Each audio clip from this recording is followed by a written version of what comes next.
Hello नमस्कार बच्चों, कैसे हैं आप सभी लोग। उम्मीद करते हैं कि आप सभी लोग अच्छे होंगे और आप सभी लोग की पढ़ाई जो है बिल्कुल ही अच्छी तरीके से चल रही होगी।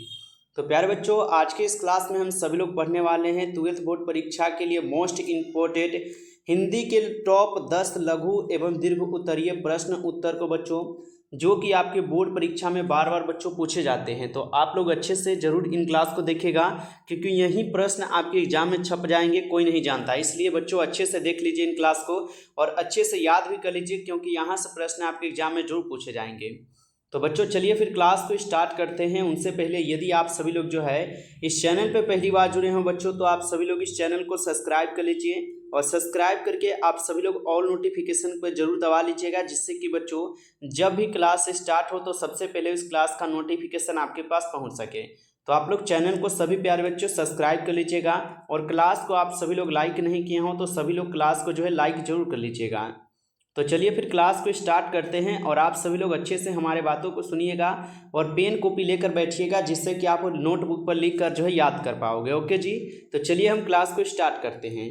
बच्चों यहाँ पे देखिएगा, पहला क्वेश्चन दिया गया है। पहला क्वेश्चन क्या है कि यदि हम में वाक शक्ति ना होती तो क्या होता। बच्चों काफ़ी इंपॉर्टेंट क्वेश्चन है, हर एक क्वेश्चन इंपॉर्टेंट और स्टार लाइन वाला क्वेश्चन है। स्टार लाइन दीजिए और इन सभी क्वेश्चन को नोट डाउन करते चलिए। ओके चलिए बताइए, यदि हम में वाक शक्ति ना होती बच्चों तो क्या होता। चलिए उत्तर देखते हैं बच्चों। उत्तर है कि यदि हम में वाक शक्ति ना होता बच्चों तो व्यक्ति क्या है, तो लूंज पूंज गूंगा बनकर रह जाता बच्चों, ठीक ना। यानी हमारे अंदर बोलने की शक्ति नहीं रहता बच्चों।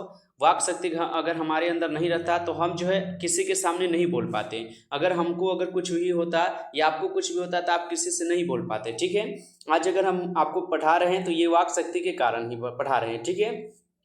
यदि ये हमारे अंदर नहीं रहता तो प्यारे बच्चों हम आपको जो नहीं पढ़ा पाते और आप भी किसी से नहीं बोल पाते। तो यही है कि यदि वाक शक्ति नहीं होता तो व्यक्ति जो लुंज पुंज गूंगा बनकर रह जाता, वह अपना जो बच्चा सुख दुख दूसरे को नहीं बता पाता। यानी कि अगर उसके अंदर बोलने की क्षमता नहीं होता, अगर वाक शक्ति नहीं होता बच्चों, तो वह अपना सुख दुख जो है ना दूसरे को नहीं बता पाता।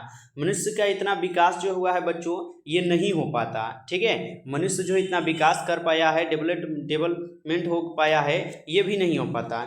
कोई किसी की सहायता नहीं कर पाता बच्चों। यानी कि कोई भी किसी की सहायता इसलिए नहीं कर पाता क्योंकि अगर मान लीजिए बच्चों कि आप बोलिएगा नहीं तो कैसे कोई समझेगा कि हाँ आपको क्या हो रहा है। अगर बुखार है आपको तो किसी को बताइएगा तभी तो कोई दवाई देगा ना।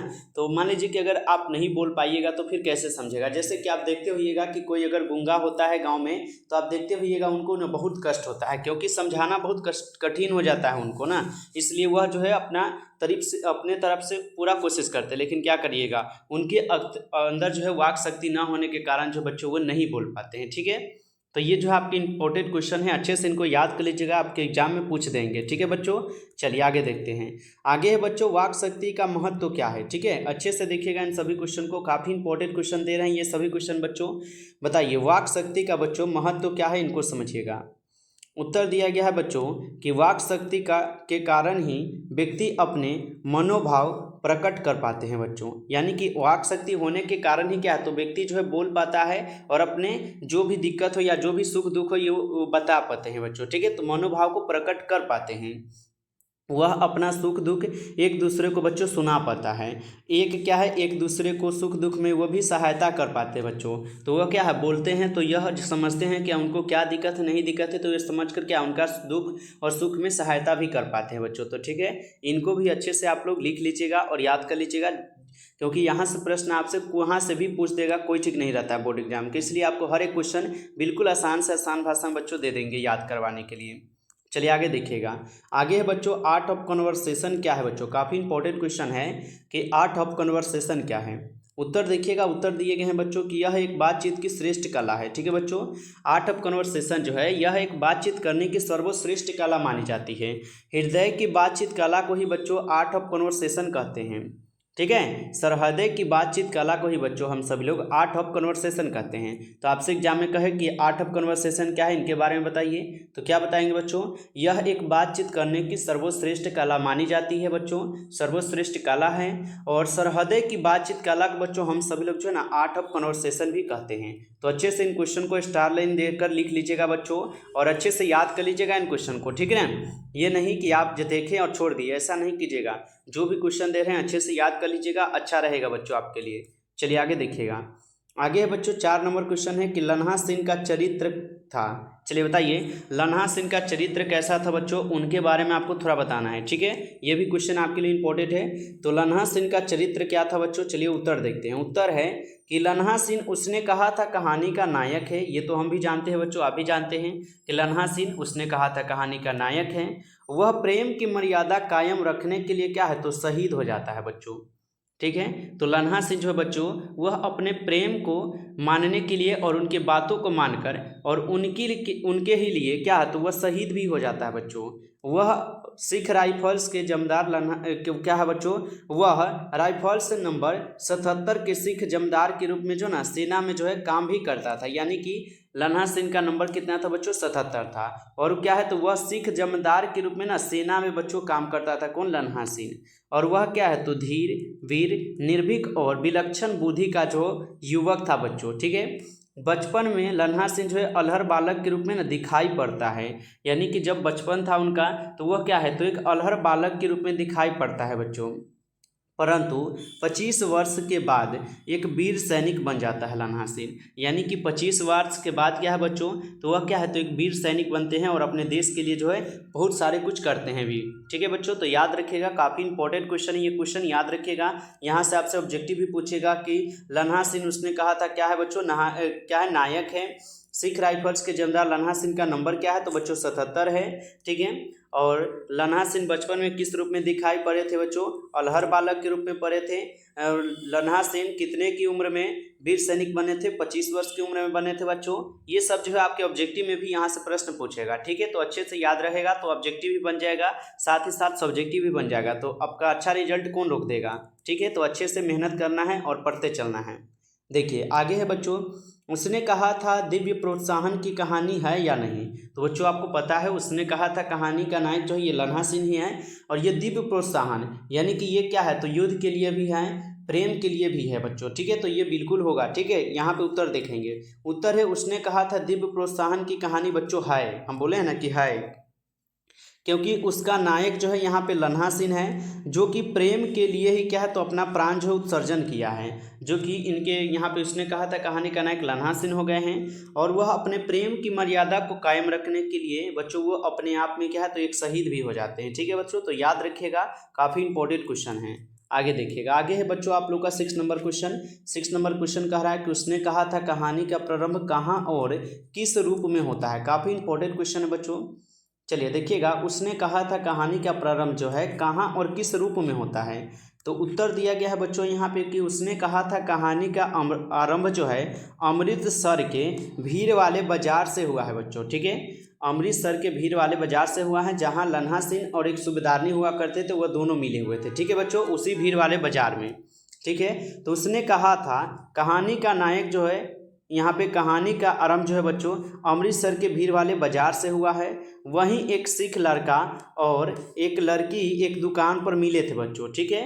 लड़का क्या है, तो लड़का जो अपने मामा के केस धोने के लिए बच्चों दही, और लड़की अपने रसोई के लिए जो ना बड़िया खरीदने गई थी। यानी कि वहीं पे लड़का और लड़की मिले थे एक दुकान पे बच्चों, ठीक है, जहाँ पे लड़का जो है अपने मामा के केस धोने के लिए दही लाने गए थे, और लड़की जो है ना अपने रसोई यानी कि खाना बनाने के लिए जो है वहाँ पे बड़िया खरीदने गई थी। दोनों के मिलन और परिचय से जो है ना कहानी का बच्चों यहाँ पे आरंभ होता है, ठीक है। तो ऐसा नहीं है कि प्यार आज ही हुआ है, पहले से भी आता है और इसी में लाल जूता खा के सब रह जाता है, ठीक है। तो ऐसा नहीं था, लन्हा सिंह ऐसा नहीं था बाबू, ठीक है। लन्हा सिंह एक सैनिक भी था, ठीक है, और वो अपने प्रेम की मर्यादा को मानने के लिए बच्चों वो शहीद भी हुए, ठीक है। वो बहुत एक प्रेमी भी था, ठीक ना। तो अच्छे से याद रखिएगा। लेकिन आज का प्यार क्या है, आज आपका रहेगा, कल किसी और का, जो जितना टाइम देगा उसी का वो हो जाएगा, ठीक है। अगर आप जो पढ़ाई में लग गए और कहिएगा कि हमको थोड़ा जिम्मेदारी हम पढ़ना चाहते हैं, अगर नहीं पढ़े तो फिर हमारा यहाँ पे कुछ नहीं होने वाला, तो भाई गया वो हाथ से चला जाएगा। ऐसा ही अभी का प्यार है, ठीक है। तो कोई भी लड़का या लड़की सीरियस ना लीजिएगा, ठीक है। चलिए तो बच्चों ये भी अच्छे से याद कर लीजिएगा, क्योंकि ये प्रश्न आपके बोर्ड एग्जाम में अनेकों बार पूछ दिए गए हैं, ठीक ना। तो याद रहेगा तो आप लोग बना पाएंगे। चलिए बच्चों, हम क्लास में आगे बढ़े उससे पहले आप लोग जो है एक प्यारा सा लाइक कर लीजिए, ठीक है। सभी लोगों को लाइक कर लेना है क्लास को, सभी लोग एक बार लाइक कर लीजिए। और जो बच्चे नए जुड़े हों आप लोग चैनल को भी सब्सक्राइब कर लीजिए, क्योंकि बच्चों आपको यहाँ पे डेली जो है हम आपको क्लास करवा रहे हैं। और बिल्कुल आप लोग को ऐसा क्लास करवाते हैं बच्चों जो कि आपके बोर्ड एग्जाम में आता है प्रश्न, उन्हीं सभी प्रश्न को आपको जो है डेली हम क्लास भी करवा के पढ़ाते हैं, ठीक है। तो अच्छे से आप लोग चैनल को सब्सक्राइब करके जुड़ जाइए, ठीक है जी। चलिए आगे बढ़ते हैं बाबू, ठीक है। अगला क्वेश्चन देखिएगा, यहाँ पे 7 नंबर क्वेश्चन है। यह जानकर कि लड़की की कुर्माई हो गई, लड़के की हालत क्या हुई, ठीक है बच्चों। तो यह जानकर कि लड़की की कुर्माई हो गई यानी उनकी मंगनी हो गई है बच्चे, ये जान गया लड़का, तो उनके ऊपर क्या हालत हुई थी आपको यही बताना है। तो चलिए उत्तर दें नंबर क्वेश्चन। और 7 नंबर क्वेश्चन में क्या पूछा है कि यह जानकर कि लड़की की कुर्माई हो गई और लड़की की क्या यहाँ पे हालत हुई है, इसको समझिएगा। उत्तर दिया गया है यहाँ पे कि लड़की की कुर्माई की बात जानने के बाद लड़का जो है ना विक्षिप्त की तरह जो है एक लड़के को नाली में गिरा दिया, ठीक है। कुत्ते पर क्या है तो वो पत्थर फेंकने लगा और गोभी वाले के ठेले पर जो है ना यह दूध उझिल दिया था, ठीक है। और एक वैष्णवी से टकरा गया था जो कि पूजा करने जा रही थी और उसी से टकरा गया। तो उस वैष्णवी ने इनको बोला था कि तुम अंधे हो, तुमको दिखाई नहीं दे रहा, मतलब इस प्रकार से जो है बोले हुए थे, ठीक है। और इस प्रकार जो है वह पूर्णतः क्या है असंतुलित हो गया है वो लड़का, ठीक है। तो याद रखिएगा बच्चों, ये भी इंपॉर्टेंट क्वेश्चन है आपके लिए। चलिए आगे देखते हैं। अगला क्वेश्चन यहाँ पे 9 नंबर क्वेश्चन है कि जारहा क्या है, ठीक है। मौत है, निमोनिया से मरने वाले को मुरब्बे नहीं मिला करते। वजीरा के इस कथन का अर्थ आपको जो है स्पष्ट करना है, अच्छे से याद रख लीजिएगा, काफ़ी इंपॉर्टेंट क्वेश्चन है। तो उत्तर दिए गए हैं कि सैनिक जब युद्ध के क्रम में शहीद होते हैं तो सरकार उन्हें क्या है तो पुरस्कृत करती है।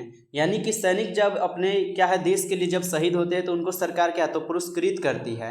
जाड़ा गर्मी आदि से मरने वाले को क्या है तो कोई पुरस्कार नहीं मिलता है, यानी कि मौसम के हिसाब से, जैसे जाड़ा हो या ठंडी हो, ठीक है, तो इसके अनुसार से अगर किसी की मृत्यु होती है तो उनको कोई भी पुरस्कार नहीं मिलती है।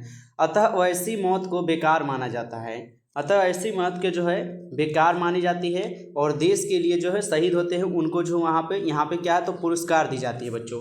तो ठीक है, तो याद रखेगा, ये भी क्वेश्चन इंपॉर्टेंट है। चलिए आगे देखते हैं। आगे 10th नंबर क्वेश्चन है, इस क्वेश्चन का लास्ट क्वेश्चन है इस क्लास का कि फिरंगी मैम के बाग में क्या क्या है, ठीक है। फिरंगी मैम के बाग में जो है क्या क्या था इसको समझिएगा। उत्तर दिए गए हैं बच्चों यहाँ पे कि फिरंगी मैम के बाग में जो है हरी हरी मखमली घास थी, उसमें सुंदर फल फूल भी थे, ठीक है। तो ये भी याद रखिएगा, ये भी आपके बोर्ड एग्जाम के अंदर पूछे गए क्वेश्चन हैं। तो बच्चों इस क्लास में कुल जो आपके 10 क्वेश्चन सब्जेक्टिव क्वेश्चन थे जो कि आपके बोर्ड एग्जाम के लिए काफ़ी इंपॉर्टेंट थे। यदि आप सभी लोग को ये क्लास अच्छा लगा हो तो आप सभी लोग इस क्लास को लाइक कर लीजिएगा। और चैनल पे जो भी बच्चे नए जुड़े हों आप सभी लोग चैनल को सब्सक्राइब करके ऑल नोटिफिकेशन पर जरूर दबा लीजिएगा। और प्यारे बच्चों, यदि आप सब लोग PDF और नोट्स लेना चाहते हो तो आपको 199 में आपके सभी सब्जेक्ट का PDF दिए जाएंगे। तो आप लोग अगर लेना चाहते हैं इस PDF को तो इस नंबर पे कॉल कर सकते हैं या व्हाट्सएप पर SMS कर दे लीजिएगा 962 18 834, ठीक है। यदि आप नोट्स को लेना चाहते हैं तो आप लोग इस नंबर पे व्हाट्सएप पर मैसेज कीजिएगा और बोलिए कि सर 199 का नोट्स हमें चाहिए, ठीक है बच्चों, तो आपको मिल जाएंगे। चलिए फिर मिलते हैं एक नई टॉपिक के साथ एक नेक्स्ट क्लास में। तब तक के लिए सभी प्यारे बच्चों को बेस्ट ऑफ लक, अच्छी तरीके से तैयारी करते रहिए।